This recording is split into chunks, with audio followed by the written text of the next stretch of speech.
Bom, pessoal, essa é a primeira apresentação e a gente vai falar sobre o papel da alta administração no RM e a criação de cultura de risco.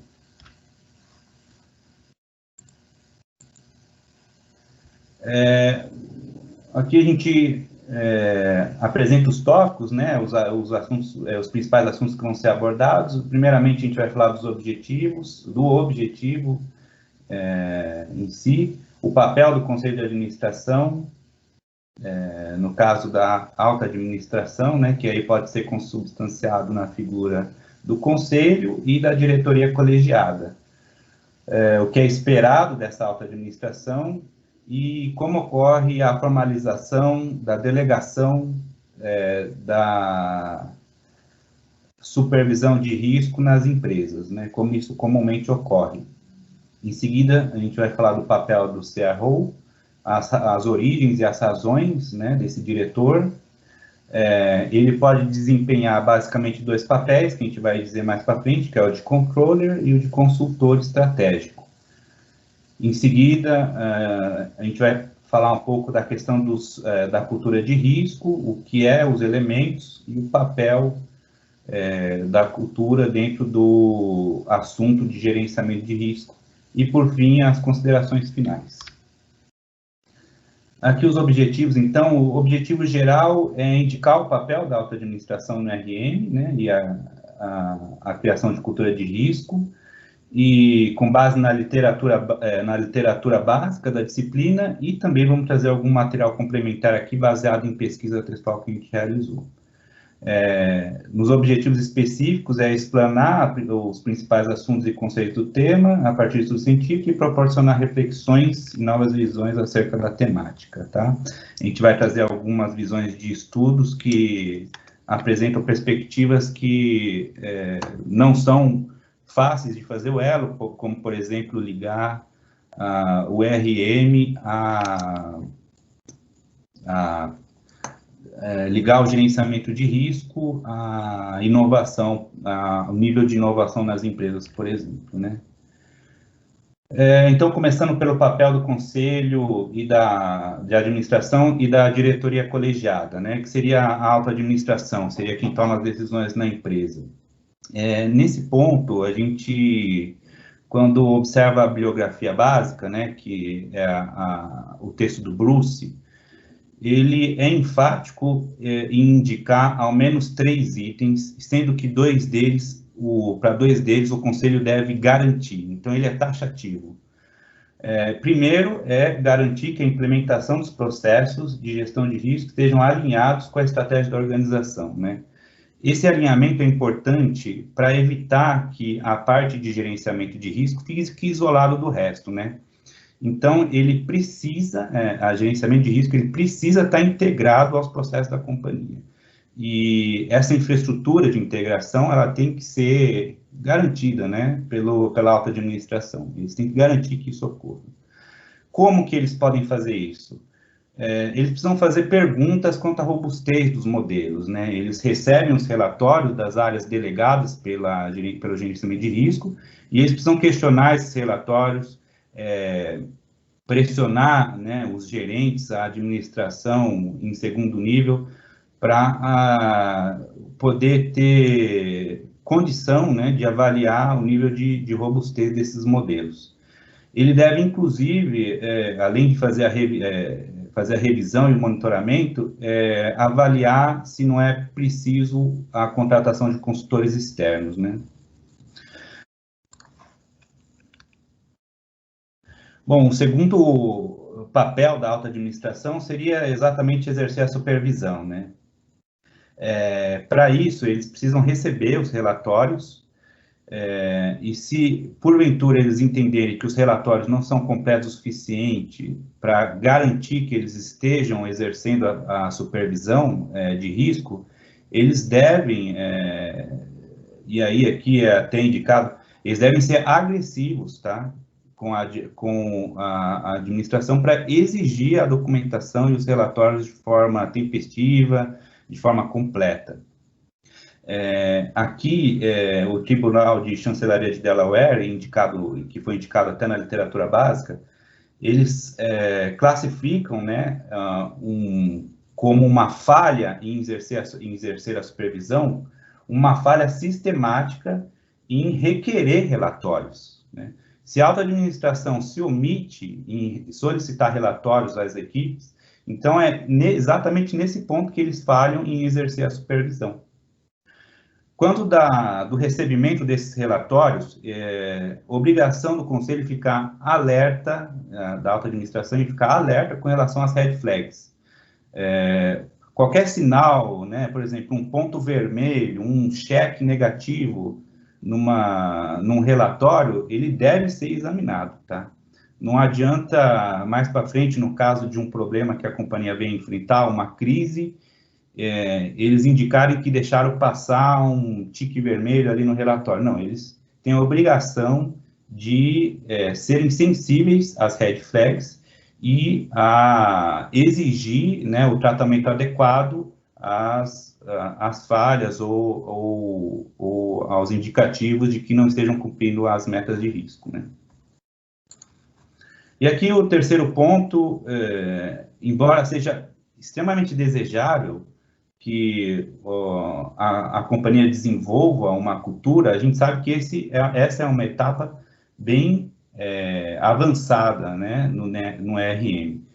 O que se deseja é realmente implementar uma cultura de risco, em que, quando se toma as decisões, de forma praticamente automática, as pessoas, né, os entes daquela organização, façam uma reflexão sobre o risco e tentem fazer o elo dessa reflexão com os objetivos estratégicos que a companhia tem. Desse modo, é importantíssimo, então, o tom do topo, porque é através do tom do topo em que os chefes, né, a administração, se comunica com os subordinados da companhia, né, com os administradores, com a gerência média, e a forma com que eles falam, se eles forem incentivarem, né, a conversa aberta relacionada ao risco, incentivarem que se aborde, que se integre as questões de risco nas decisões da companhia, isso vai colaborar muito para que uma cultura de risco se implemente na companhia. Outra questão também são os programas de compensação. O Treasury americano, quando ele implementou o programa de recompra de títulos ruins para os bancos, eles deixaram claro que era muito importante rever os programas de compensação, porque não adianta nada você ter um sistema de risco, regras estabelecidas, se você premia um comportamento que toma risco de forma desnecessária. Então, desse modo, é muito importante que se reveja esses programas de compensação para que eles não incentivem, não gerem incentivos contrários àquilo que se estabelece nas políticas de risco, tá? Então, agora a gente vai abordar quais são as expectativas da sociedade em geral com relação à supervisão de risco pela alta administração. Começando pela SOX. A SOX, ela impõe alguns requisitos, né, como a certificação das demonstrações financeiras, trimestrais e anuais, né, e também a auditoria de controles internos. Então, é um pontapé inicial para a questão de gerenciamento de risco.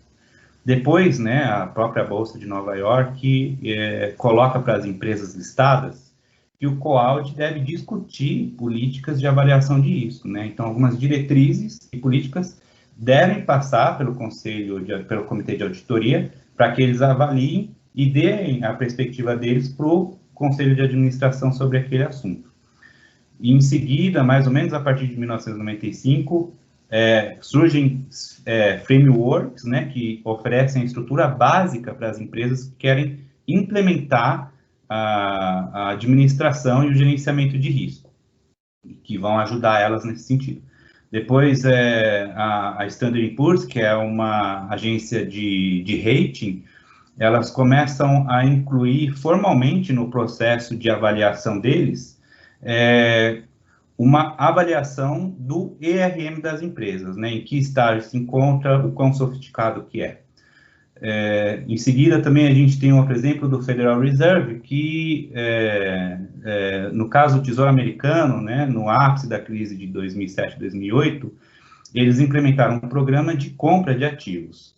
Entretanto, para que as instituições financeiras embarquem nesse programa, eles precisariam formalmente revisar o programa de compensação dos seus administradores, né? De forma a alinhar o apetite a risco da empresa aos incentivos do comportamento deles, né? Eles, de repente, eram agressivos demais nas metas e, de repente, tomavam risco desnecessário. Então, esse programa de compensação dos administradores precisaria ser alinhado, né? E levar em consideração aspectos de risco. Aí também temos o exemplo da SEC, que nas declarações anuais as empresas teriam que incluir ali uma descrição de como que ocorre a supervisão de risco, né? E dar algum detalhe de como a administração lida com a questão do risco, isso nas demonstrações financeiras anuais. Aí a lei de reforma e proteção ao consumidor Dodd-Frank, de Wall Street, ele é bem restrito às empresas do ramo financeiro, mas ela começa a exigir que um comitê, né, dedicado à questão de risco fosse instituído nas companhias, né? Aí, enfim, com essa dedicação exclusiva para a questão de risco, que a gente vai ver mais para frente também, que é o comitê de risco. E também tem a imprensa e os acionistas em geral, né, que percebem, né, pelo menos a partir da crise de 2008, e naquela crise perceberam uma diferença entre o desempenho das empresas que levavam a sério a questão de risco e as empresas que, né, de forma deliberada, né, inclusive com fala dos CEOs, como é o caso do Citi, que ficou bem emblemático, em que ele diz que, embora observasse as questões de risco, ele dançaria conforme a música, né? Enquanto o mercado estivesse líquido e as empresas estivessem dispostas a tomar risco, ele dançaria desse jeito e, quando a música acabasse, eles veriam o que faria, né? Nesse sentido, então, se percebe uma diferença sensível de desempenho dessas empresas, entre as empresas que levam a sério e as que não levam a sério, e os acionistas e a empresa em geral acabam cobrando ações das empresas. Agora, falando um pouco sobre a delegação da supervisão de risco, né? Porque o conselho de administração, né, a alta administração, ela não tem condição de fazer a supervisão primária do risco. Então, ela delega isso para ou um diretor, né, fazer essa função, ou um comitê, no caso eu pulei um slide aqui, desculpa, ou um comitê dedicado, ou que um comitê acumule essa função, para que passe para eles relatórios, né, e o status do andamento, né, do controle interno, de como que eles estão lidando com o risco, a implementação, monitoramento, a revisão, enfim. Então, o primeiro delegado natural para essa supervisão de risco seria o CFO, porque ele já tem uma certa intimidade ali com relação à perspectiva financeira do risco, né? Ele já tem ali que lidar com isso, muitas vezes é obrigado a implementar alguma proteção, algum hedge, então ele já tem um contato inicial com a questão do risco, né? Para lidar com o risco. Mas depois, como a questão de risco não abrange só a questão financeira, ela é mais ampla, mais abrangente, então um comitê com vários membros, né, da companhia acaba sendo melhor. E aí a primeira opção, e aí aqui é tido como delegado mais frequente, é o comitê de auditoria. Porque dentro do comitê de auditoria você vai ter auditoria interna, auditoria externa, participação de alguns membros independentes, né? E eles já têm dentro das funções deles a característica, a incumbência de avaliar os controles internos, tanto para a publicação das demonstrações financeiras, né, como um processo rotineiro dentro da empresa, como é o caso, né, da auditoria interna, que é fazer a avaliação de compliance, etc. Entretanto, se o comitê de auditoria tivesse incumbência, tendo em vista que ele tem uma abrangência de assuntos muito grande, ele deve dedicar uma agenda específica para a pauta de risco, né? E isso ajudaria eles a viabilizar uma atenção maior para esse assunto, e é uma boa prática que, então, que eles dediquem, né, uma agenda, um tempo específico para cuidar daquele assunto, né? E aí aqui a gente está falando um pouco do apoio da auditoria externa, né, porque como eles têm que fazer a avaliação das demonstrações contábeis e dos controles internos, eles são uma fonte externa de informação muito rica para o comitê de auditoria, né, no que se refere à identificação de riscos e de falhas no nos processos internos. Aí, a auditoria interna, né, que tem como missão aí aumentar e proteger o valor organizacional, também teria um papel importante no comitê de auditoria no sentido de identificar riscos. A gente trouxe aqui um trabalho do Pinheiro, um artigo do Pinheiro, em que ele fez uma avaliação no Brasil, é um artigo recente, ele fez uma avaliação no Brasil nas universidades federais, em 33 universidades, e a percepção que ele teve do conselho de administração dessas universidades, né, da alta administração delas, é que a auditoria interna foi fundamental, né, na resolução de problemas. Por quê? Muitas vezes, né, ainda mais em instituições públicas, você empenhar recursos para solucionar um problema é uma questão mais política do que qualquer outra coisa, porque você tem uma série de problemas para acomodar e você tem que escolher quais você vai atacar primeiro. Muitas vezes, para você atacar uma frente, você precisa de apoio de uma outra área, porque a auditoria interna é fundamental a indicar isso. Olha, o Conselho de Administração identificou um ponto aqui que é importante, a auditoria interna concorda com esse plano, com esse ponto, e a gente vai imprimir esforços para resolver. Nesse sentido, né, a governança e a visão estratégica que o administrador, que o Conselho de Administração tem, a união desses fatores acaba sendo muito bom para o Conselho. Então, eles indicam até a importância aí de uma auditoria interna nesse processo de gestão de risco. Depois também tem assim, o comitê de auditoria, ele tem uma série de incumbências, muitas delas até impostas por lei, né, que eles precisam acompanhar, e pode ter um espaço muito escasso para cuidar da parte de risco, né. E esse relatório da Deloitte, ele traz aqui ao menos 2 razões para que o comitê de auditoria não fique com a função primária de supervisão do risco, né. A primeira razão é que o comitê de auditoria vai acabar tendo um foco mais financeiro, né? E como a gente já viu, ele, querendo ou não, vai ter um foco financeiro nas demonstrações financeiras, enfim. E querendo ou não, a questão do risco ela é muito mais abrangente. Segundo que o comitê de auditoria ele deve ser composto por diretores independentes, que, portanto, não estão ali no dia a dia da companhia, não conhecem o negócio de forma profunda, né? É muito difícil para uma pessoa do COAUD, né, avaliar políticas de risco, né, no nível operacional. A função dele ali é ser um diretor independente, né, prestar informações objetivas, cuidar de políticas, enfim, não seria bem um papel ideal para ele pegar minúcias de risco, né? Tem uma segunda questão também. É necessário que eles sejam objetivos independentes, né? E, por outro lado, então, eles seria incompatível com a função deles avaliar minúcias de risco do dia a dia da empresa, né? Essas contradições, entre aspas, né, sugerem que seria muito melhor a instituição de um comitê específico para risco, em que participem a área de negócios, quem está ali na linha de frente, a pessoa responsável pelo gerenciamento de risco, né, por controlar os riscos, diretores, enfim, uma instância de discussão exclusiva para riscos assim, tido como o ideal, né.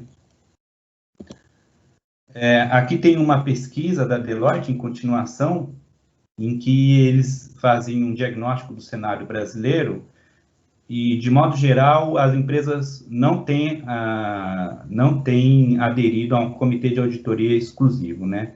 O que a gente vê aqui é que as empresas ou não tratam da questão de risco em comitês, ou tem um comitê exclusivo, que seria 22%, ou tem um comitê híbrido, que é algo muito semelhante ao que o COAUD faz. E aí, nos outros 62%, realmente não tem. O Yuri deu uma olhada a fundo nessa pesquisa da Deloitte, os 62% seria mais o que não tem nada, né, Yuri? Não trataria essa questão. Está perfeito. A questão... Dá mute aí no seu... que está retornando. Valeu. A questão, você está perfeito, é que o critério utilizado na pesquisa para ser sim, não ou híbrido foi na nomeação mais a descrição das atividades. Então, querendo ou não, o COAUD vai tratar de risco, mas, como você bem disse, sob uma pegada mais financeira. O comitê, se ele for exclusivo de risco, ou seja, tiver um comitê de risco, aí está na categoria sim, 22%. O híbrido, ele quis dizer que era um comitê que tem o nome risco, mas ele não é exclusivo. E você tem nas descrições algumas atividades que são típicas de um comitê de risco, mas ele não é exclusivo. Então, por exemplo, um comitê de sustentabilidade e risco, ou então um comitê de auditoria e risco. Tem diversos exemplos, inclusive a gente trouxe um para materializar no próximo slide. Aliás, antes disso, a gente tem um exemplo da opinião de um membro, depois que a gente vai materializar essa questão do comitê de risco, a gente achou relevante trazer como é que o mercado, e aqui na figura do Michael Montelongo, ele é membro de conselho de administrações de empresas e, além de ser membro de diretoria da Herbalife, como empresa listada na Bolsa de Nova York. E o tema dessa entrevista lá na Nasdaq é justamente o gerenciamento do risco corporativo. E ele traz algumas notas que a gente achou interessante trazer justamente por ser uma percepção de quem está lá dentro. E ele diz, cada empresa tem seu perfil de risco, que um processo de gerenciamento de risco corporativo eficaz funciona de uma forma dupla. Primeiro, salvaguardando internamente, e externamente ele é uma ferramenta de engajamento com os stakeholders. Mais para frente, quando eu for desenvolver a parte de cultura, a gente vai ver o tanto que a comunicação, tanto interna e externa, como elas são importantes. Ele diz também que os frameworks, como o do COSA, eles são pontos de partida interessantes, e que eles tranquilizam os investidores justamente porque é uma forma de comunicação. E aqui a gente colocou uma provocação, uma espécie de reflexão, legitimação. Será que a gente pode pegar algumas teorias, principalmente as interpretativistas, que usam valores da sociedade e que impactam nessa relação indivíduo-organização, como uma forma de interpretar as empresas aderirem cada vez mais a esses frameworks, tanto de sustentabilidade como de gerenciamento de risco? Será que isso é uma sinalização de virtude para grupos de interesse? Ou é uma tentativa de alterar a percepção desses grupos perante a sociedade? Não sei, fica uma questão que, a partir desse ponto dele, a gente achou por bem levantar. Segundo, por último, na verdade, o comitê de auditoria deve ser responsável ou deve se criar um comitê de risco? Essa é a opinião dele, de que está lá no dia a dia. Ele diz que o perfil da empresa determina. Na justificativa, ele fala, pessoalmente, eu prefiro que não. Só que, se a empresa tiver um perfil do COAUD já analisar o risco de uma forma adequada, ele não vê, na visão dele, de um cara que está lá no dia a dia, não vê por que não. Pode passar.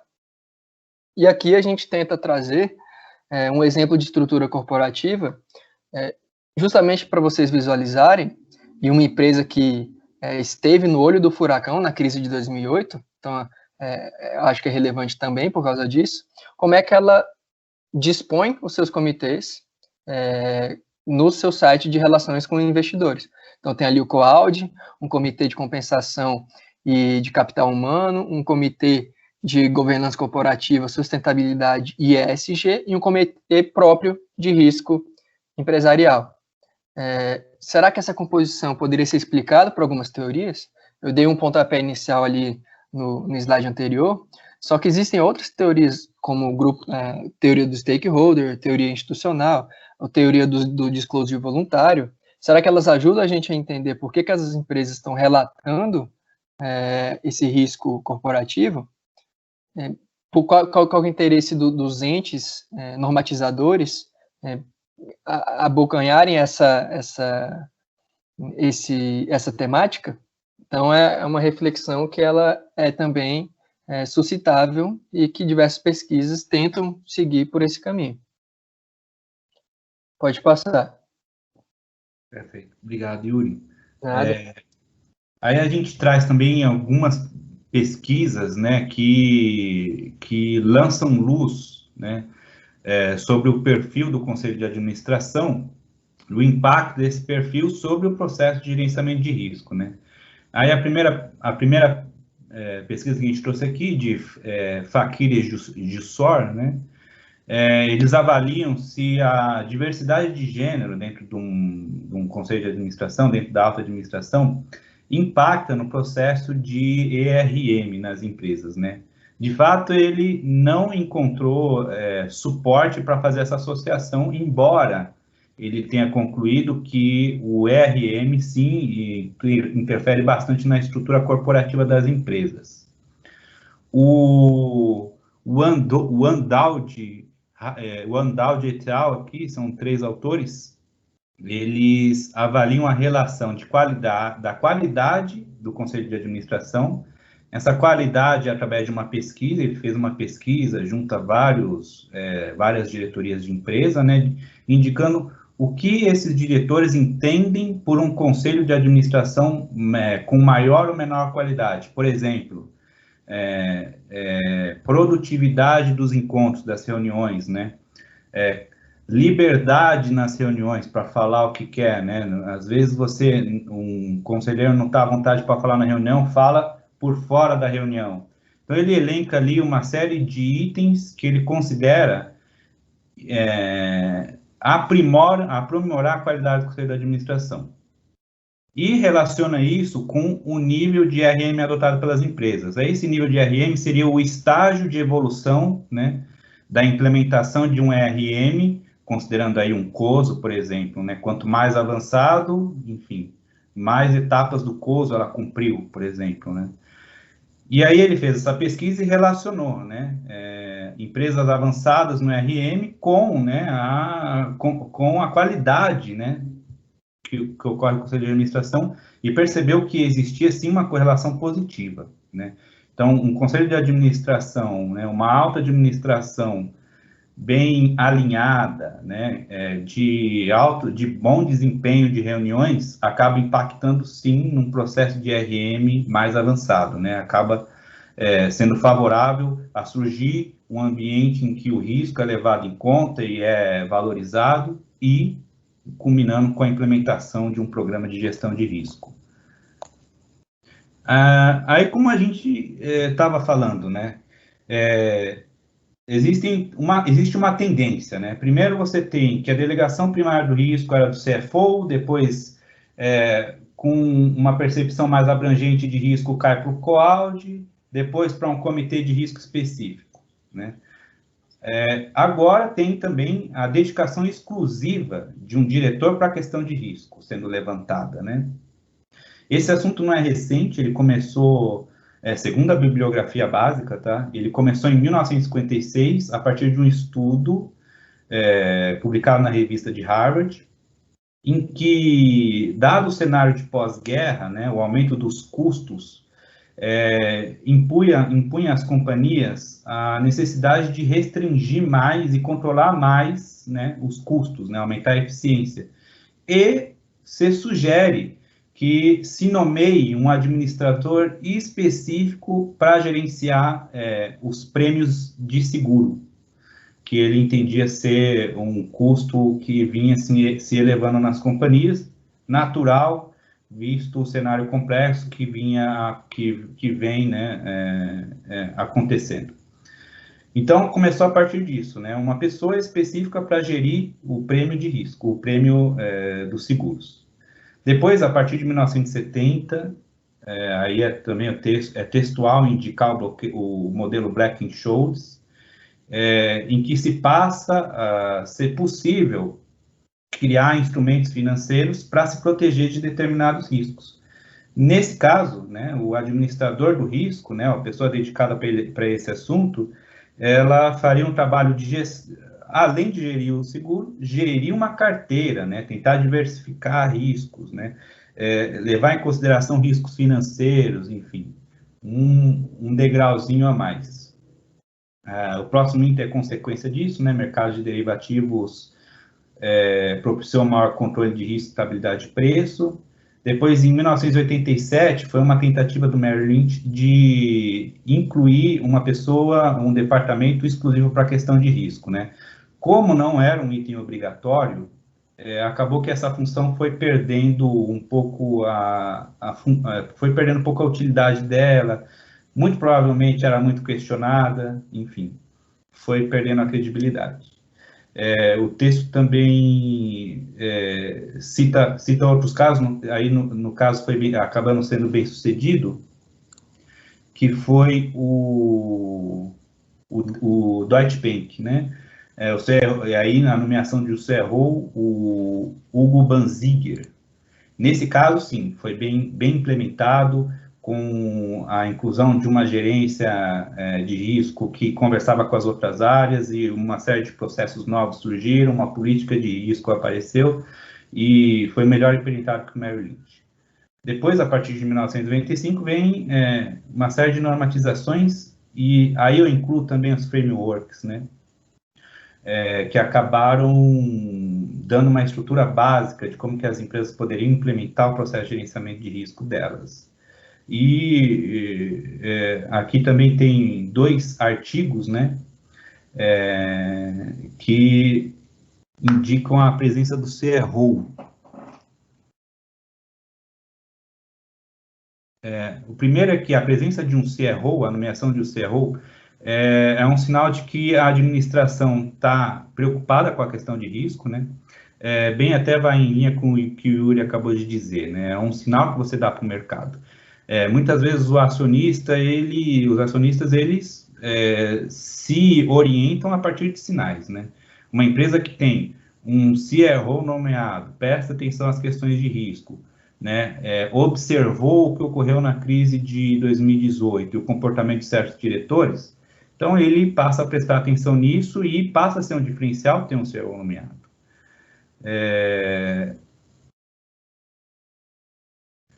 Aí também tem esse artigo do Pagache, opinião organizar alta alavancagem, volatilidade agressiva dos lucros, baixo desempenho das ações nacionais.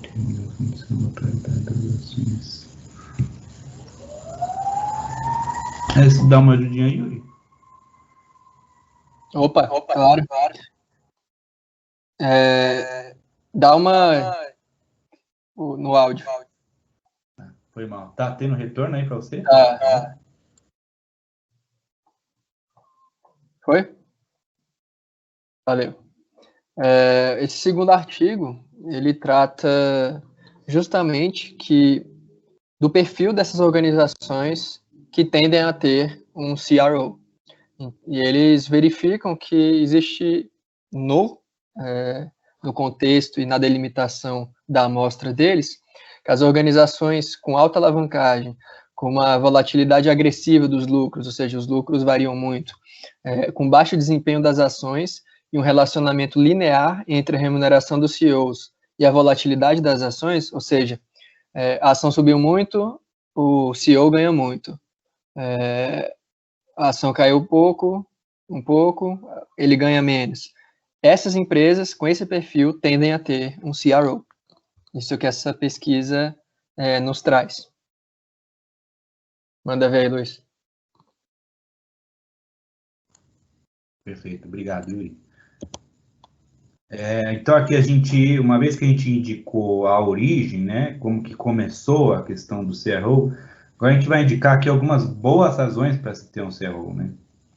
Como o Yuri bem disse no artigo anterior, né, tem a questão da sinalização, você está indicando, né, que tem um foco maior em RM, Além disso, você passa a ter uma liderança visível no nível da diretoria. O compliance champion é o cara que realmente vai cobrar o compliance dentro da companhia, né? A gente sabe que o gerenciamento de risco em si não é tarefa de uma pessoa só. Cada área tem a sua responsabilidade, né? Tem que gerar relatórios, gerar informações, tem que fazer, né, os processos básicos ali de controle operacional, enfim, esse cara vai cobrar para que as coisas sejam executadas, né? Ele tem essa função a nível de diretoria. Depois, é um cara que também, a nível de diretoria, entende de modelos de risco, né? Então, ele entende bem de métodos quantitativos e vai poder passar uma assessoria ou explicar de forma simples para os demais membros o funcionamento dos modelos, que também é visto como uma boa vantagem, uma grande vantagem, né? Inclusive, a literatura básica, né, sugerida indica que modelos de boas práticas recentes, né, incentivam que o conselho de administração seja diverso, né, seja independente, e muitas vezes pode acontecer de um conselheiro vir e não ter experiência, né, naquele ambiente de negócio. Então, um cara a nível de diretoria que possa explicar para o conselho de administração como que as coisas funcionam em linguagem fácil, enfim, é sim um bom diferencial.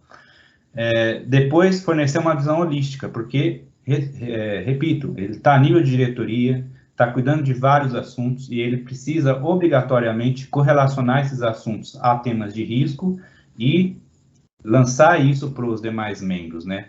Colocar numa linguagem em que o risco seja realmente introduzido, né, na questão estratégica e, né, mais para frente, seja uma questão, né, meio que cultural, né, incumbida na cabeça de cada um na hora de tomar a decisão.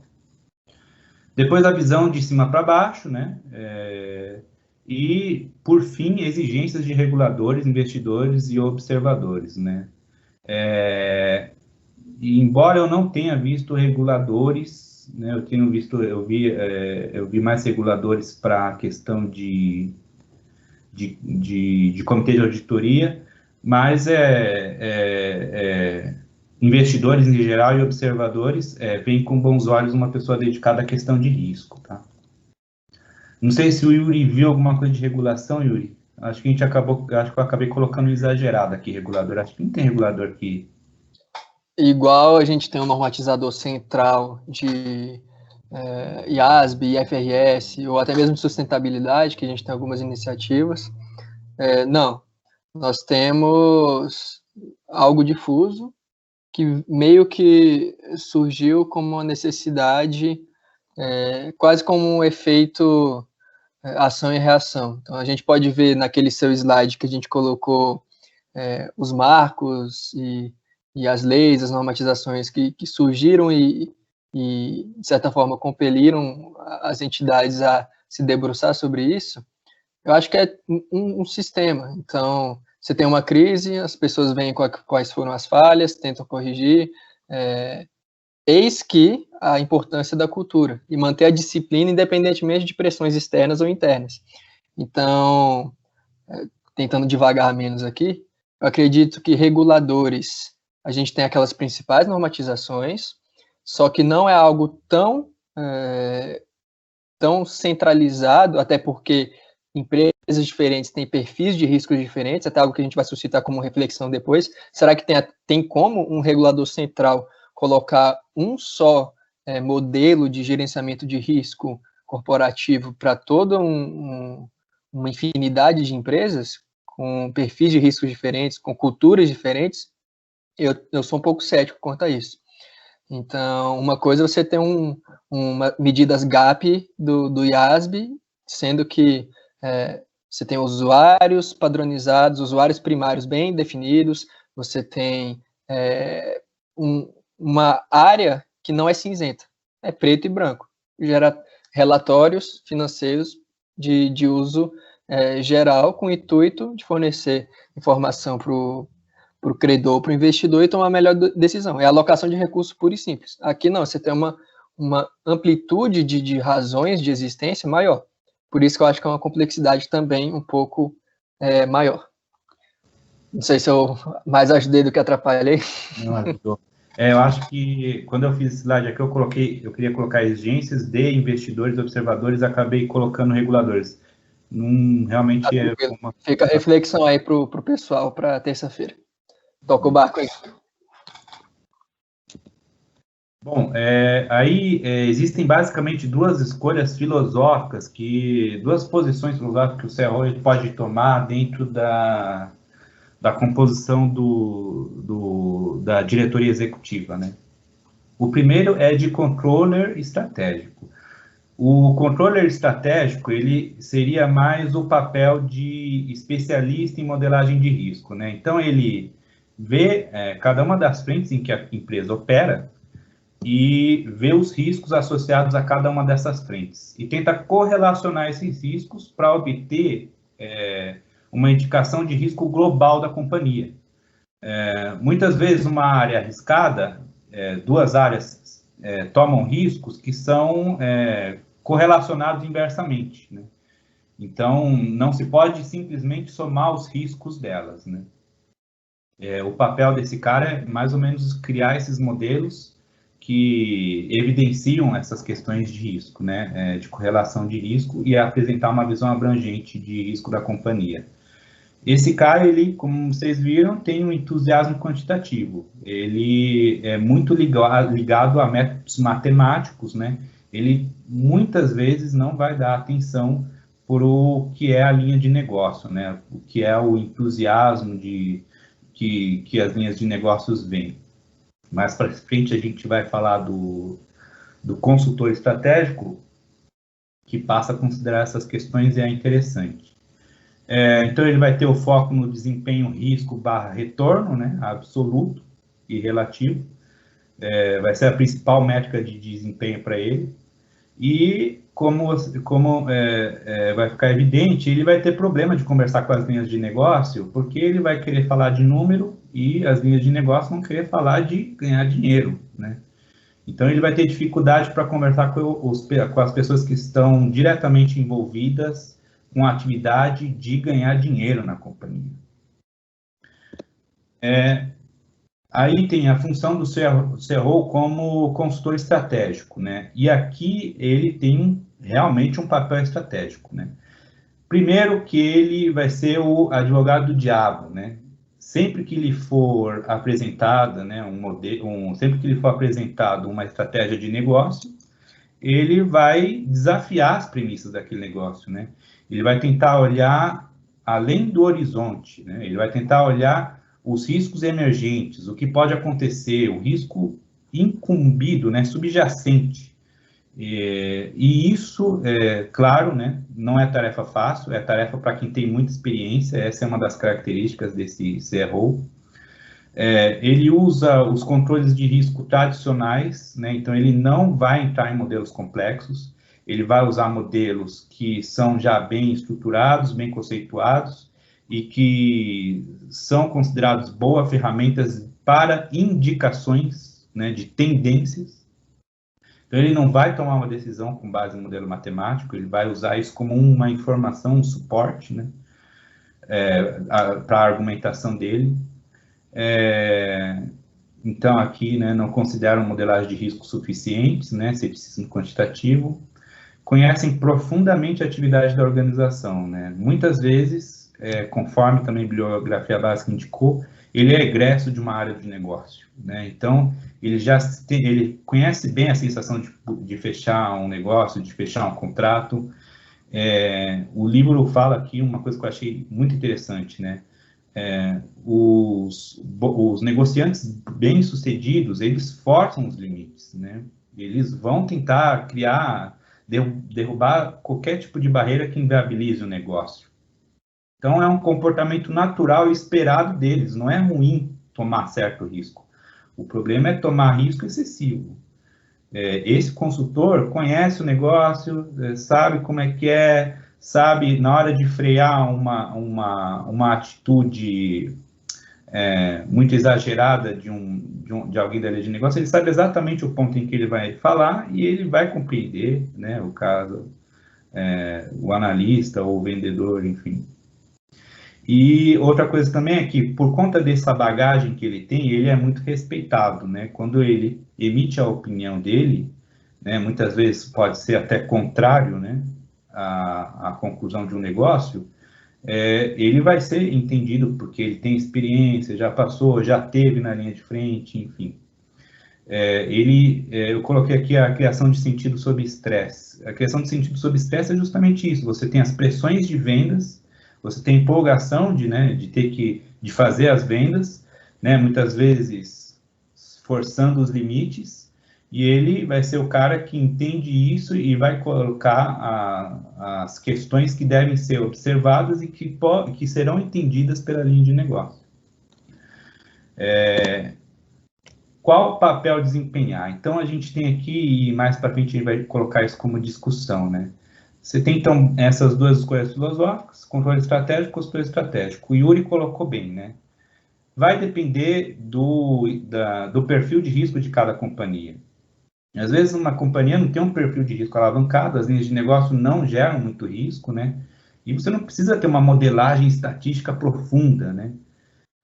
Não, você só precisa ter uma visão holística, né? Ter alguns indicadores de risco chave, olhar para eles e avaliar se é ou não bom para a companhia, né? Ou na visão dos administradores, tomar aquele risco ou simplesmente não avançar. Então, aqui eu indiquei mais ou menos as duas diferenças, né? Qual que é o limiar entre eles, né? Um é modelagem de risco, ferramenta para uma visão agregada de risco, e a outra é mais a visão de liderança, e ele precisa ter talento político, se comunicar bem e saber fazer os aliados dele, né? O papel do consultor estratégico.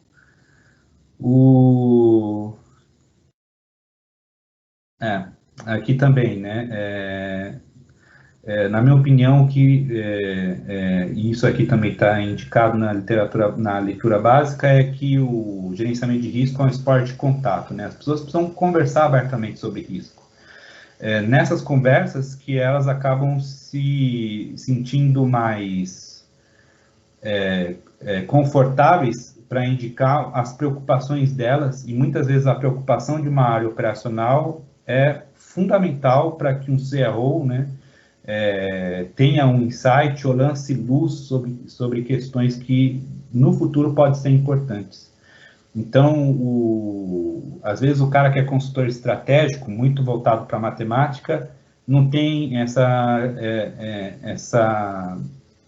esse manejo com as pessoas, né, de deixar o modelo matemático de lado e falar com as pessoas, entender a linha de negócio, etc., né? Aí também aqui uma contribuição, né, de um CRO consultado e também com da literatura básica, que o principal papel, né, do CRO é levantar a bandeira do gerenciamento de risco dentro da companhia, né? Esse assunto tem que ser discutido, debatido e não pode ser menosprezado. Basicamente, essa é a principal vantagem do CRO. Essa é a mensagem que passa para os investidores, stakeholders em geral. O risco na companhia não é menosprezado. Aqui também mais uma tabelinha de qual papel desempenhar, né? Mas é basicamente o que eu já tinha dito. Yuri, quer colocar alguma coisa aqui, Yuri? Acho que fica aí para o pessoal que quiser analisar de uma forma mais objetiva, né? Acho que você explicou muito bem. Não tem por que chover numa olhada. Pode mandar bala. Beleza. Aqui também a gente traz alguns artigos, né, que trazem as vantagens de não se menosprezar o risco, né? Eles chegam a essa conclusão. Primeiro tem esse Olevakovsky, né? Ele foi uma pesquisa realizada no Brasil com o fundo de pensão. E eles observaram ali o processo de RM, o que isso tem ajudado na companhia, né? E, de modo geral, o que chamou a atenção aqui é que, uma vez estabelecido o processo de RM, eles passam a olhar os riscos como oportunidades, né? Então, eles olham o horizonte, né? Eles tentam antecipar alguns movimentos e, com base nessa antecipação, o que poderia ser ruim acaba se tornando bom, porque eles já vão estar preparados para aquele momento e em posição estratégica para poder ganhar dinheiro, né, com aquela situação. Aí tem a Massani, que faz um elo que, depois que a gente observa, fica óbvio, né? Que é uma relação positiva e significativa entre uma prática de RM bem elaborada com a inovação nas empresas. A sensação que dá, né, e essa aí é até uma hipótese básica do trabalho dela, é que a primeira sensação é, se você tiver um RM bem estruturado, você acaba inibindo a inovação na companhia, mas é justamente o contrário. Porque quando você tem um RM bem elaborado, você acaba tendo atenção nos detalhes, né, de riscos que pode estar ocorrendo e muda o seu produto, cria produtos novos, aborda, né, os clientes por uma perspectiva diferente. E isso é inovação, é uma forma das empresas inovarem também. Então, a partir da pesquisa dela, ela percebeu justamente que o RM contribui para um aumento na inovação das empresas e não o contrário, que é o que pode-se inferir sobre um RM bem estruturado, né? Até pelo aumento da importância da comunicação, né, Luiz? Porque Exato. é algo muito relevante, tanto em âmbito interno como externo. Até que a gente tem quesitos dele ser um cara do mercado e como se comunicar bem com o mercado, mas ele tem que se comunicar bem também internamente. Então, isso, de certa forma, desinibe eventuais potencialidades que estejam na empresa. É algo bem relevante, porém não tão óbvio, que nem você disse. Perfeito. Aqui a gente trouxe também outros artigos, alguns do Yuri. Se você quiser comentar também, tá, Yuri? Pode falar desses artigos aqui. Aqui, inclusive, esse aqui foi uma contribuição trazida pelo Yuri, que é os bancos que têm um CAO diretamente reportado ao Conselho de Administração apresentam melhor desempenho, né? Ou seja, você tem uma pessoa dentro da diretoria que lida especificamente com o assunto, né, de risco, ele acaba, com a administração, acaba subsidiando melhor o processo de tomada de decisão, e essas empresas acabam tomando escolhas, tomando as decisões certas com mais frequência. Aqui o segundo artigo, né, do Renault, reduz os custos de volatilidade, aumenta as vantagens competitivas. Essa parte aí, ela cabe um comentário, um adendo. Quando a gente, lá no começo da apresentação, falou da definição de gerenciamento de risco corporativo pelo COSO, eles falam justamente que a intenção não é fazer com que os riscos não sejam tomados, mas que eles estejam dentro de um patamar aceitável diante do perfil de risco da empresa. Então, essa questão da volatilidade dos lucros diminuir é justamente porque os riscos a serem tomados não vão extrapolar nem para mais nem para menos diante de um cenário de gerenciamento de risco corporativo efetivo. Então, você tem lucros mais estáveis. Então, é algo que também não parece ser óbvio, mas é um resultado esperado. Perfeito. Aí também tem esse trabalho do SHED, que o risco corporativo, na implementação de gestão de risco corporativo, impacto positivo significativo no desempenho geral das empresas. E esse artigo do OGECA, e esse daí Esse aqui, ele diz que o envolvimento do CFO, o diretor financeiro, na implementação da amostra que ele analisou, ela é pequena. E que, normalmente, quem é responsável por esse feito é o CRO. E analisando essa constatação, os autores, eles propõem por que o CFO não contribui em alguns aspectos que poderiam ser relevantes ao auxiliar o CRO. Apesar de ter esse cara com essa função específica, nós temos um diretor financeiro que ele tem algumas especificidades, alguns conhecimentos que podem auxiliar as iniciativas do gerenciamento de risco.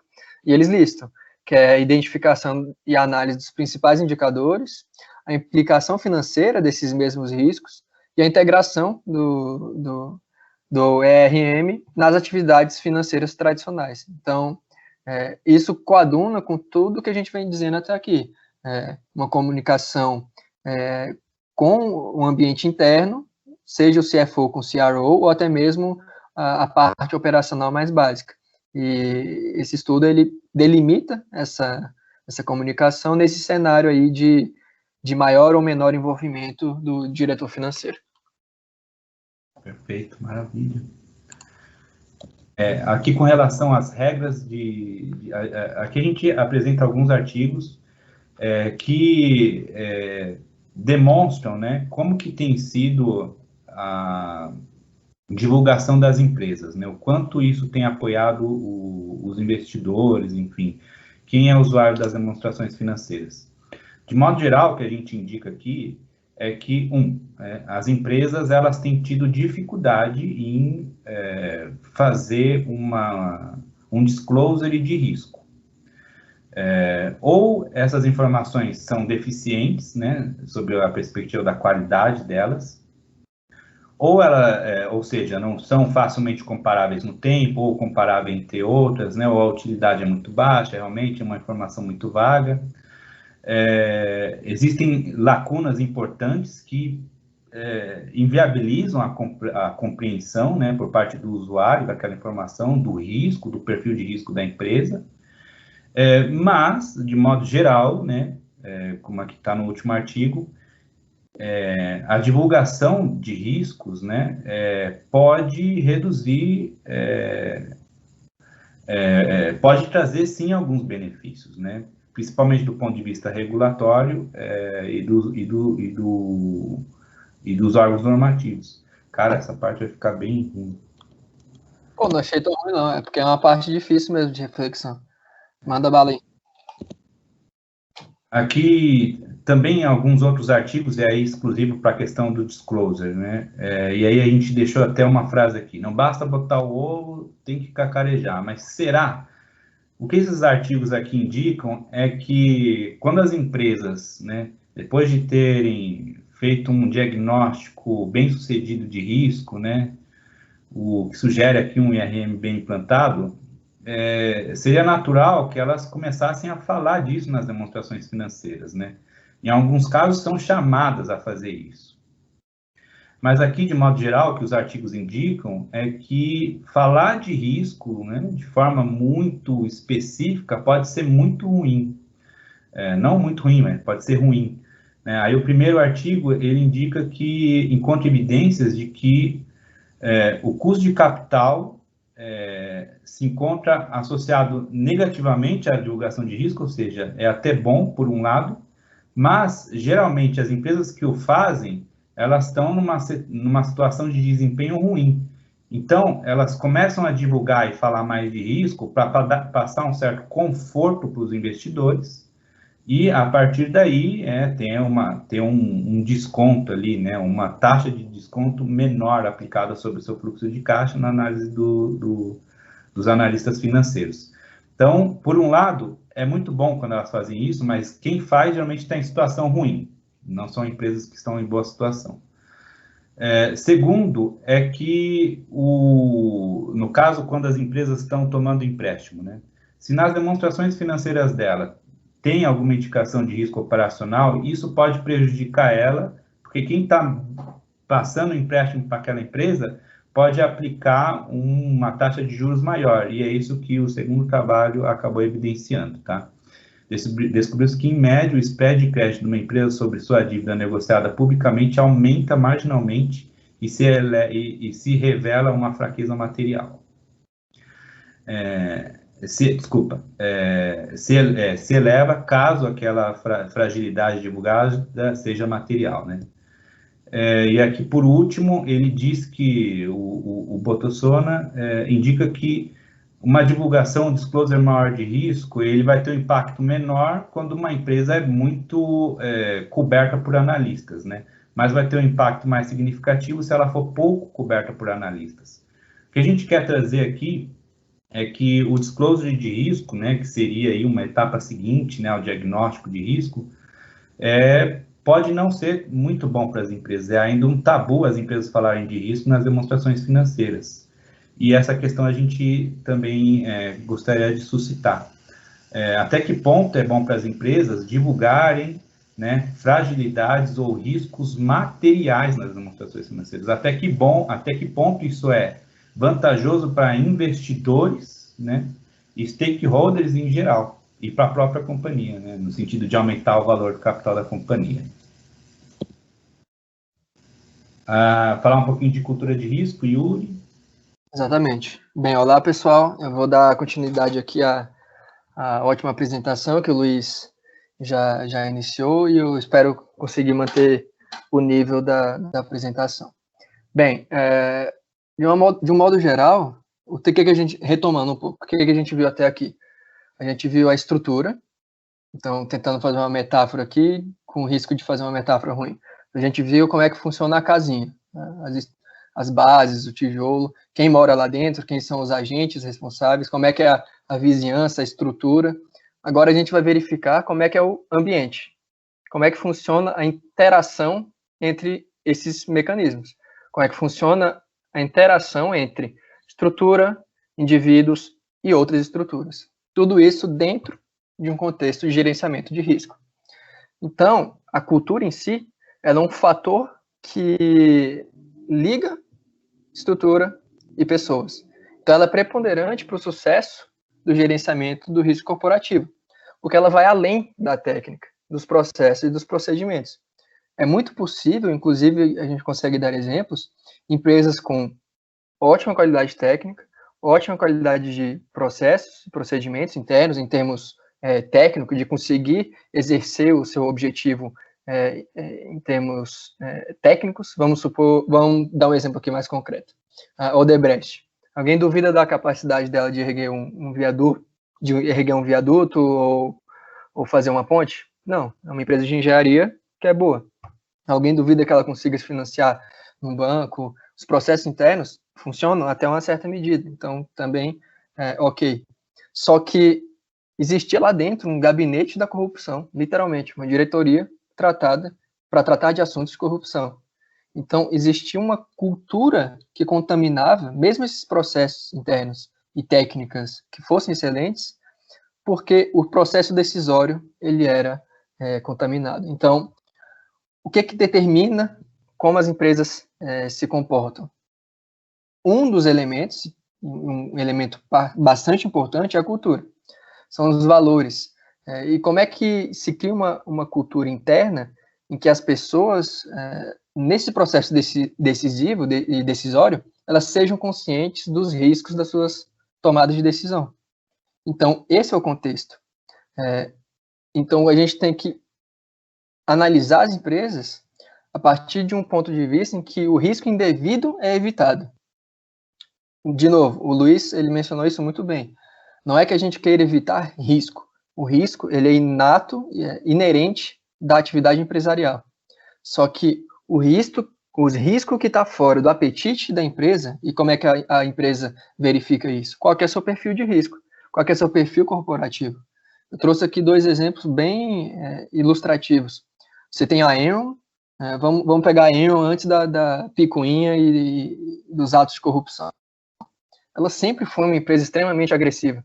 Entrada em mercado de derivativos, estando no setor de energia, que era tradicional, entrada no mercado de computação financeira, enfim.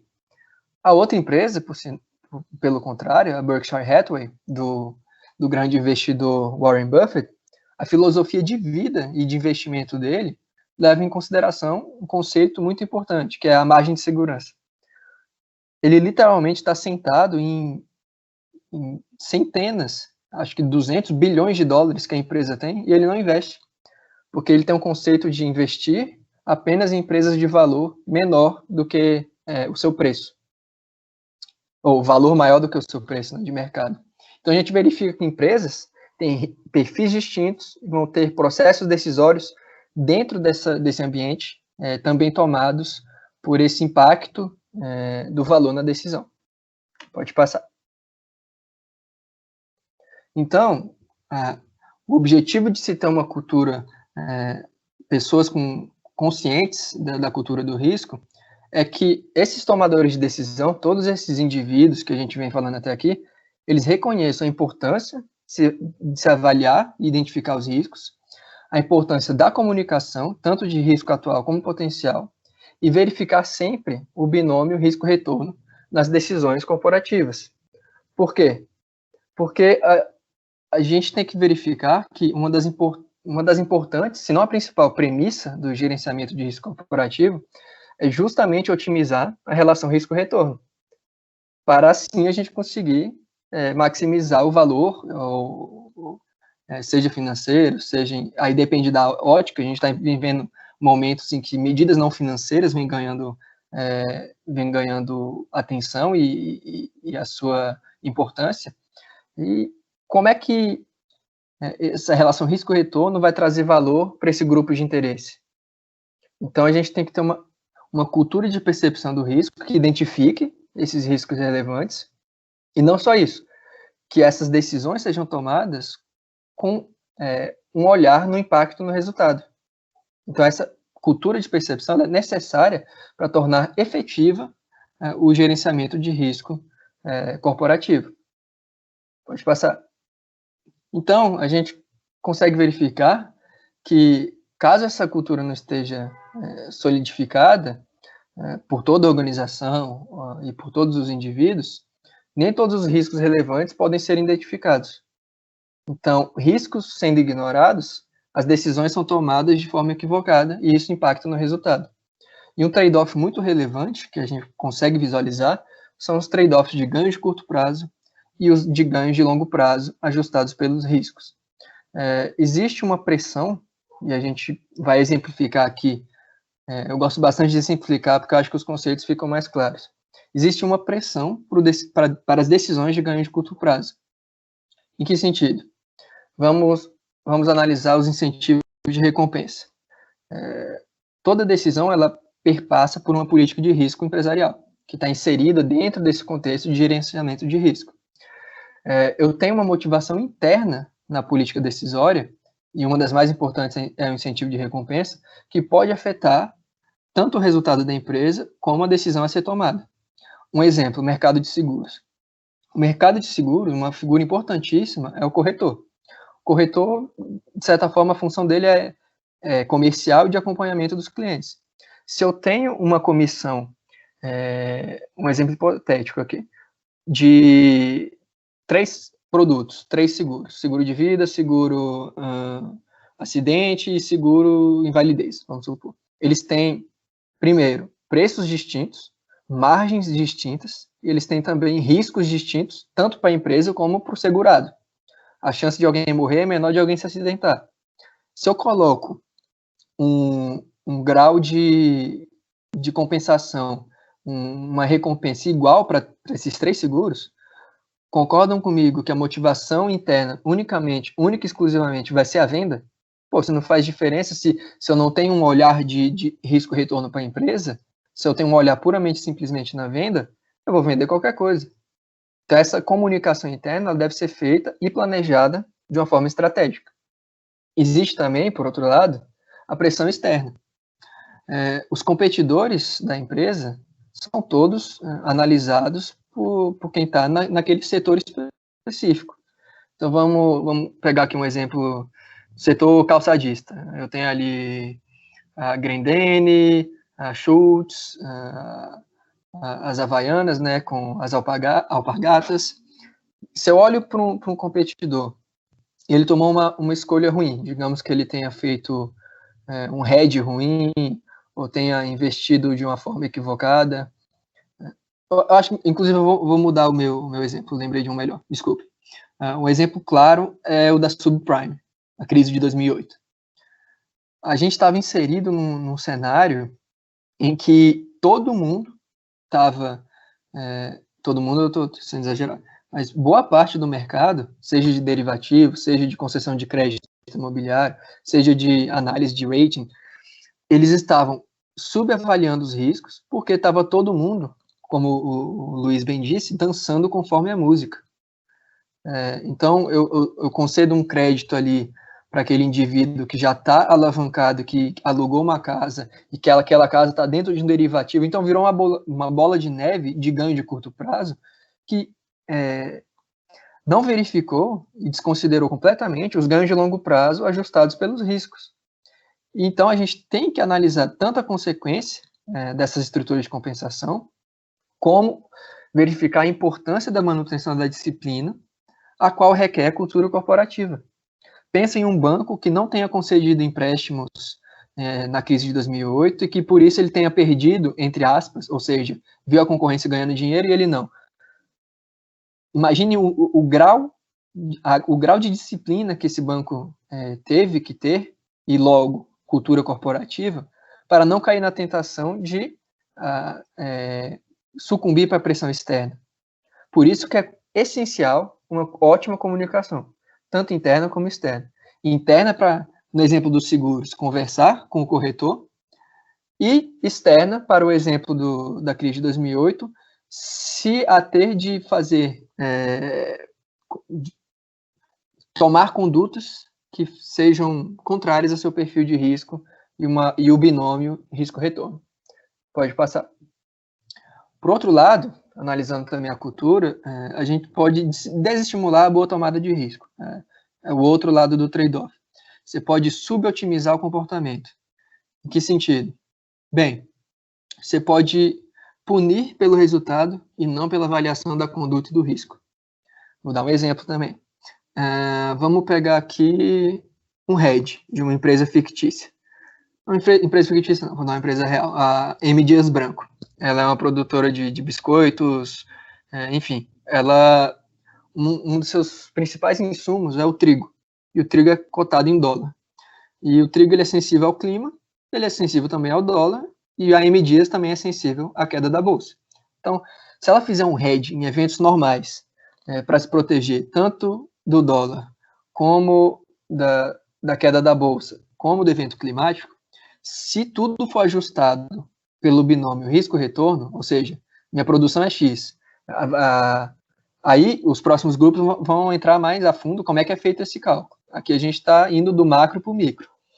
Só que, qual que é a importância da concorrência e da pressão comparativa? Digamos que a M. Dias tem uma concorrente local em São Paulo, sei lá, Biscoito Traquinas, não vou lembrar o nome de alguma fábrica agora. E essa empresa, zero hedge. Para ela, o mercado está estável, o cenário está límpido e cristalino, não vou fazer nada. Não gastou nada em seguro, não gastou nada em proteção, e digamos que um ano passa e realmente o dólar ficou estável, o trigo ficou muito estável e a bolsa inclusive subiu. O olhar aqui comparativo gastei um seguro que eu não usei. É quase que um seguro de automóvel, assim, então, meu carro não foi roubado. É uma parada um pouco contraditória. Então, a comunicação ela é importante justamente por causa disso. Você não pode punir uma empresa, uma pessoa, ou julgar alguém que tenha tomado uma decisão pelo resultado, mas sim pela avaliação se ela foi correta ou não. Saindo um pouco do âmbito corporativo, bem rapidamente, tem um exemplo do esporte aqui, que é você reconhecer o seu perfil de risco e além disso, a sua capacidade. Santos e Barcelona são competidores em níveis diferentes. Se o Santos entra com o peito aberto, com 3 zagueiros e 3 meses, 7 atacantes, contra o Barcelona, ele vai levar mais que 8, que foi o que ele levou. Então, a avaliação do técnico aí, do binômio risco-retorno, foi equivocada. Agora, embaixo, Barcelona e Bayern. Teve um jogo ano passado, para quem não entende de futebol aí, ficou 8-2 para o Bayern, o que é absurdo, porque os dois são nivelados por cima, os dois têm timaço. E o Barcelona entrou para atacar e para ganhar, e o Bayern também. Eu posso julgar, e aqui trazendo essa metáfora para um ambiente corporativo, eu posso julgar a escolha do técnico que colocou o time nessas condições? Não. E o que é que tudo isso resulta? E nos leva a concluir que para se ter uma cultura de riscos adequada, tem-se que ter tolerância à falha. É do risco falhar. O resultado, ser negativo ou positivo, é ok. E essa frase ela resume muito bem isso. As boas decisões baseadas em abordagens disciplinadas são as decisões certas, funcionem elas ou não. Decisões indisciplinadas estão erradas, independentemente de resultarem em lucro. É sensacional essa frase, ela sintetiza um pouco isso que eu espero ter podido apresentar para vocês de uma forma eficiente. Pode passar. E quais são os elementos, então, dessa cultura ciente ou consciente de riscos? Bem, a gente tem elementos comportamentais e elementos do projeto. O propósito em si, então, é justamente encorajar e premiar os comportamentos através dos processos. É quase como um círculo. Então, os processos encorajam e reforçam os comportamentos positivos. Então, tem que ter um planejamento, tanto em quais comportamentos você vai realizar e incentivar, e como esses processos serão feitos para retroalimentar esses comportamentos. Em termos dos elementos comportamentais, isso aqui é primordial. As ações falam mais que palavras. Isso se aplica em toda a cultura organizacional da empresa. Porque o processo que está só no papel, seja carta de intenções, documento, até a nossa Constituição Federal, é um direito ao lazer. Beleza. E se não tem o comportamento que coadune com essas palavras, elas são vazias. E, logo, não reforçam a cultura desejada. Por exemplo, retomando aqui aquele exemplo que eu dei da empresa de seguros. Os processos que incentivam e premiam as vendas em detrimento de uma disciplina de risco. A pessoa fica automatizada a sempre preponderar e colocar em primeiro plano os resultados de curto prazo. Em segunda parte daqui, em relação aos elementos, é o elemento do processo. Então, os elementos comportamentais eles são primários. Você tem que definir como é que a cultura organizacional deve ser a sua prioridade. Só que, como é que eles são incentivados e sistematizados? Por processo. Então, esse ciclo de mensura, monitora, relata e tendo uma estrutura para conseguir fazer isso. Pode passar. E aqui a gente tem alguns tópicos em como criar essa cultura ciente de riscos. É uma tentativa do autor de dar indicadores. Pode passar. Ele vai fazer isso definindo os elementos. Quais elementos essa cultura vai ter? Aí, de novo, batendo nessa tecla, porque é importante. Depende do perfil de risco. Só que os elementos exemplificados aqui, eles podem ser analisados por uma empresa e ver se faz sentido ou não em relação a esse perfil de risco. Então, uma liderança forte, gerenciamento de riscos, gestão participativa, ter accountability, controles prévios aos riscos e desenvolver comunicação e trabalho em equipe. Uma outra abordagem é justamente visualizar em que atos essa cultura vai resultar.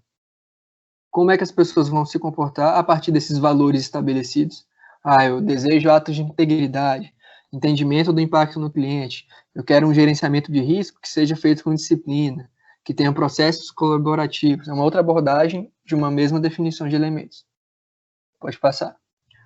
Então, definir, agora eu vou medir e mensurar. Uma sugestão dada pelo autor é justamente que se tenha surveys repetíveis, porque, como é um processo, existirão pontos fora da curva e o progresso ele tem que ser rumo aos objetivos. E algumas condições, elas são verificadas. Então, ser anônimo e ter uma garantia de que não haja represália, até para a resposta ser o mais próximo possível da realidade. Como é que se dá o envolvimento e aceitação pela organização? Bem, toda a organização como um todo, como pessoa jurídica, e as pessoas-chave devem obrigatoriamente participar, com constância e com o envolvimento das pessoas. Porque se as pessoas se envolvem na definição dos objetivos, elas se sentem parte dessa cultura, logo, mais facilmente farão parte do processo. E a abertura? A abertura diz respeito à comunicação. A comunicação tem que ser aberta e transparente, e questões e ideias devem ser encorajadas. Então, temos aqui alguns exemplos de comportamentos que não devem ser incentivados, logo, valores que não devem ser... valores valorizados é ótimo, mas valores que não devem ser incentivados.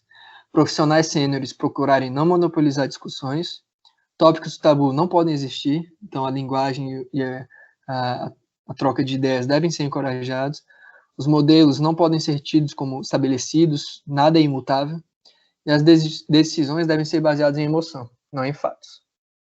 Pode passar. Bem, pessoal, analisando agora o tom do topo, é um assunto que o Luiz já deu uma pincelada, e ele pode ser resumido nessa frase: o apoio, ele não é apenas vocal, mas comportamental. E nós citamos esses dois... Dá só uma fechada no microfone aí, ô Luiz. Valeu. Deixa eu começar do zero aqui, então.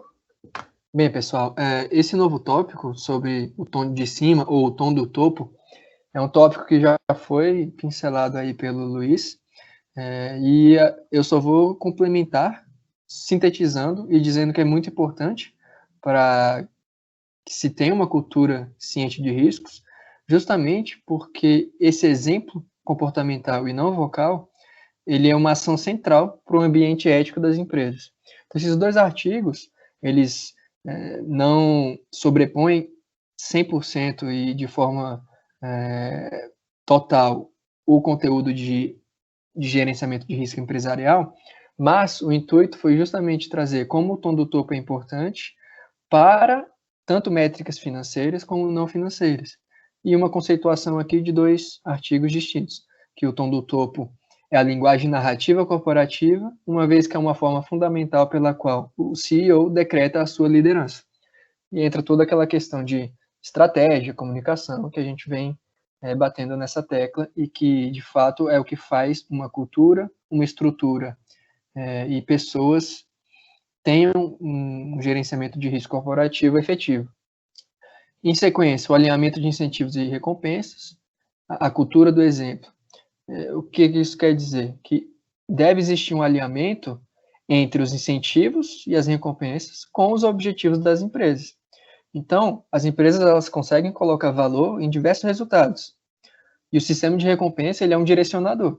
Então, naquele exemplo das vendas do seguro, se eu quero um direcionador para o meu objetivo que seja lucro, eu tenho que direcionar os incentivos de uma forma que as recompensas sejam equivalentes ou obedeçam aquele binômio risco-retorno para que margens maiores, com riscos menores, sejam almejados.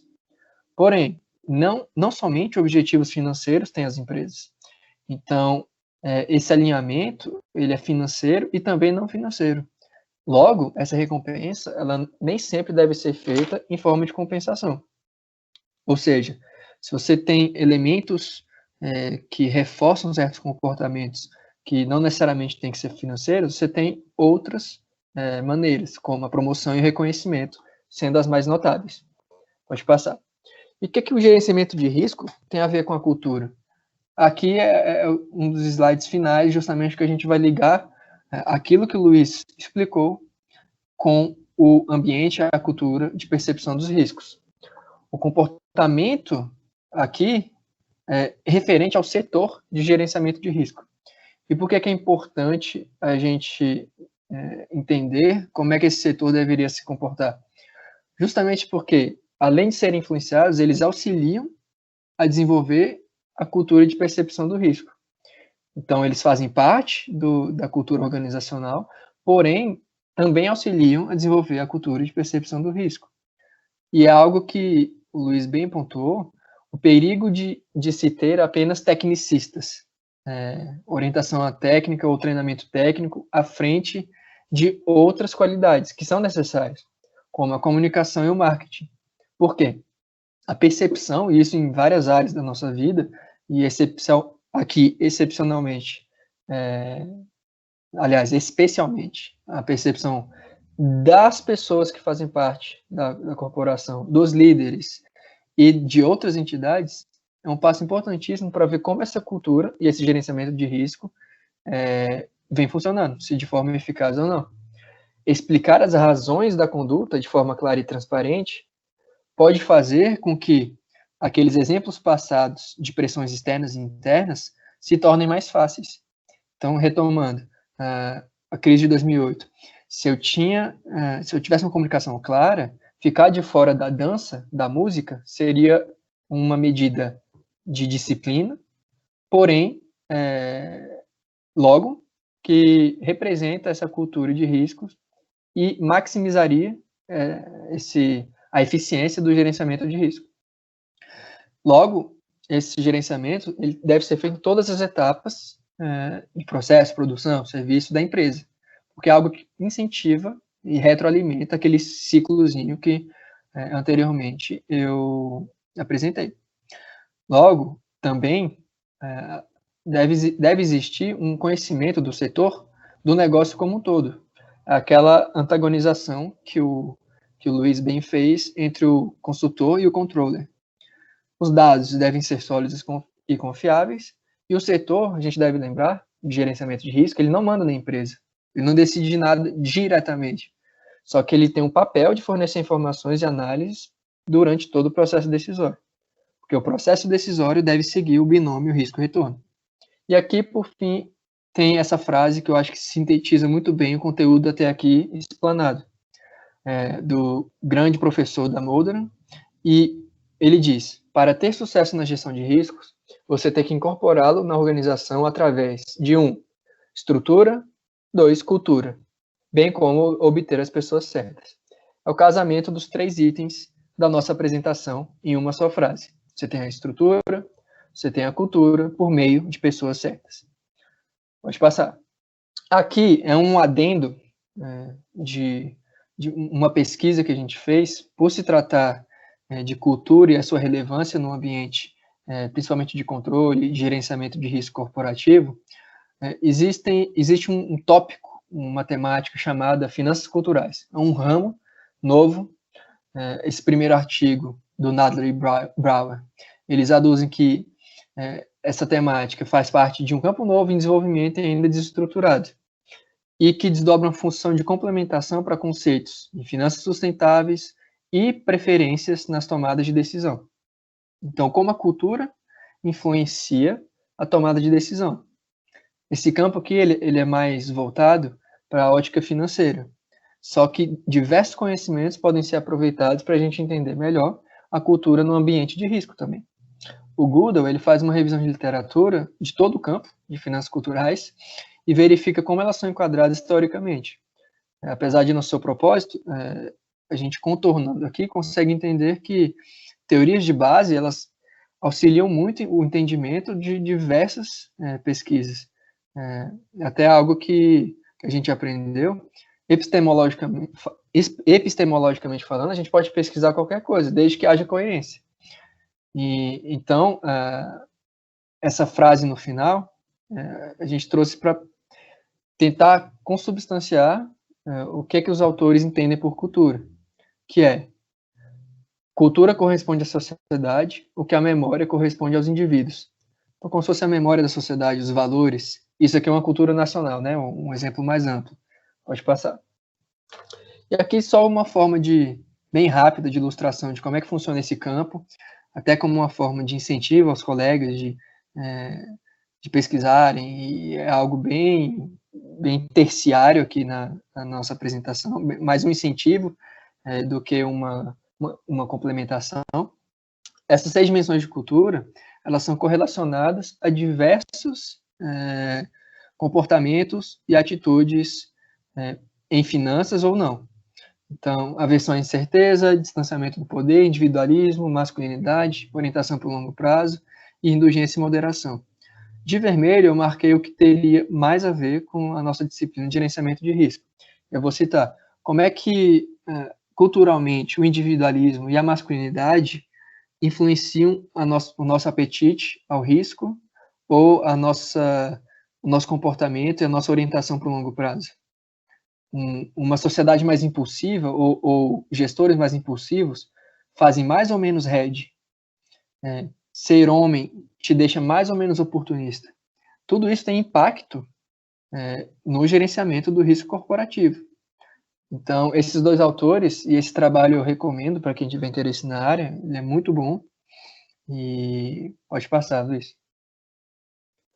E por fim, eu trago a figura, eu gosto sempre de trazer a academia junto com alguém da prática, que é o Jim Sinegal. Ele é cofundador e ex-CEO da Costco, que é uma empresa de varejo, como se fosse um Sam's Club lá dos Estados Unidos, que também é dos Estados Unidos, porém, foi o exemplo aqui que eu lembrei. que ele diz? Essa frase dele eu achei muito, muito importante. A cultura não é a coisa mais importante, é o único que importa, ou é a única coisa que existe. Para você ver o grau de importância que ele dá para a cultura na sua empresa. Empresa que, por sinal, é avaliada em diversos rankings, em ambiente para se trabalhar, em tratamentos funcionais, enfim. E essa mensagem dele casa muito bem com esse artigo do Pan, Siegel e Wang, os quais eles aduzem que mudanças na cultura de risco corporativo ao longo do tempo afetam as políticas de investimento corporativo. Nada mais justo.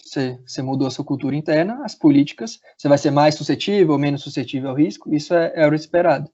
Só que o que eles dizem? Que as atitudes relacionadas ao risco dos fundadores, ou seja, a cultura de risco inicial, é influenciada de uma forma diferente. Então, o impacto na persistência nas políticas de risco. O que isso, traduzindo isso aqui de uma forma mais prática? A existência do Team Senegal, tendo criado uma cultura de risco inicial forte e que influencia gerações de pessoas que trabalharam lá dentro, ela é menos facilmente influenciada por mudanças de cultura. Então, ela é mais persistente. Então, achei relevante trazer essas duas informações. A empresa dele atualmente está perto dos 200 bilhões de dólares na avaliação. E pode passar aí para o próximo slide. Que as nossas considerações finais, eu vou deixar a cargo do Luiz, porque as reflexões que eu suscitei, eu acho que eu fiz no momento da própria discussão, né, do tema, e aqui a gente colocou algumas questões para os colegas para a gente discutir terça-feira nas nossas considerações, como uma forma de provocação. Então, Luiz, obrigado pessoal, espero que a gente tenha atendido a expectativa de vocês, que tenha sido uma visualização, uma videoaula agradável, que vocês estejam com mais conhecimentos relevantes do que quando iniciaram um vídeo. Um abraço e até mais. Obrigado, Yuri. Então, passando aqui brevemente as considerações finais, né? Como o Yuri bem colocou, a gente buscou passar o conteúdo, né? E essa sessão a gente deixou mais para trazer insights, né? Do que foi apresentado e do que pode ser questionado, né? E levantar debates interessantes durante a aula. Primeira coisa, né? Coaud, como principal designado para supervisionar o risco, pode ser considerada uma estrutura ideal frente aos riscos mais complexos, né? Interconectados e potencialmente mais devastadores da atualidade? Porque, como a gente levantou, eles são os subordinados, né? Os incumbidos mais frequentes, né, da supervisão de risco. Será que isso é mesmo adequado, né, ainda mais nos tempos atuais? É uma questão a se debater. O surgimento dos comitês de auditoria com uma perspectiva focada em risco, dos comitês de risco focados, né, na temática, não seria o mais adequado, enfim, é uma questão que a gente está trazendo. A normatização das atribuições de supervisão de risco é uma solução adequada? Porque, como a gente trouxe também, a gente tem, por exemplo, que a Bolsa de Nova York pede que o comitê de risco, aliás, o comitê de auditoria, fale, né, ou deixe na pauta deles questões relacionadas a políticas e diretrizes de risco. Entretanto, a gente tem outros órgãos, né, como a gente indicou, só recuperar o nome,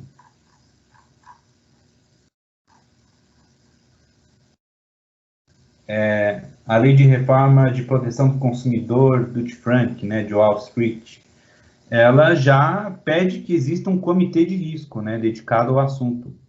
Então, até que ponto você normatizar, né, como que as empresas devem lidar com o risco, né, como que vai ser a delegação da supervisão, até que ponto normatizar isso é útil para as empresas, né, ou amarra demais.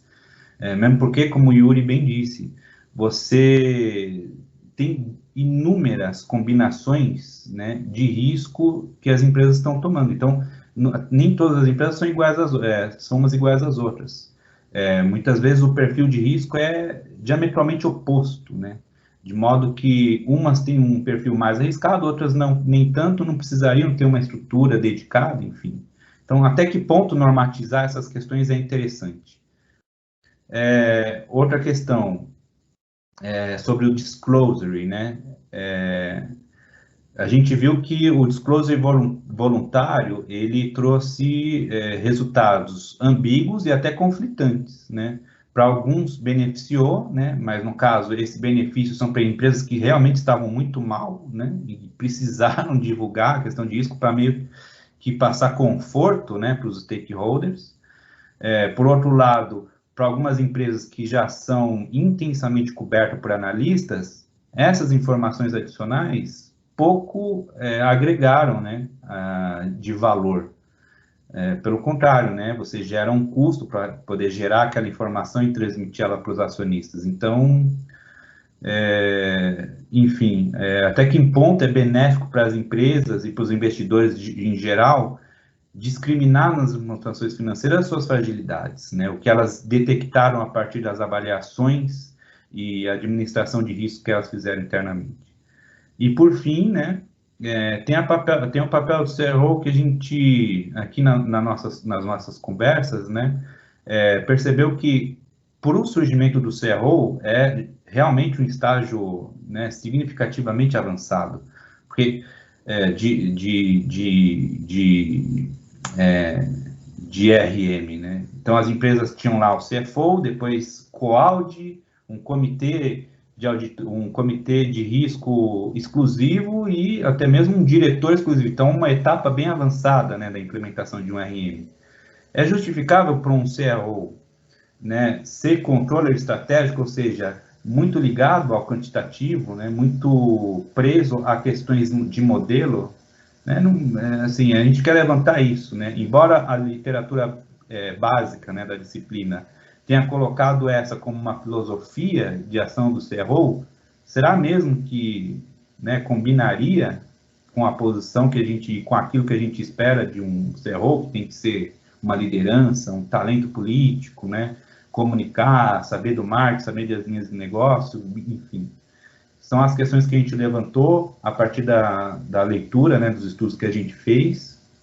E, mais uma vez, eu gostaria também, junto com o Yuri, agradecer a todos e espero vocês para o dia 23 para a nossa conversa. Muito obrigado.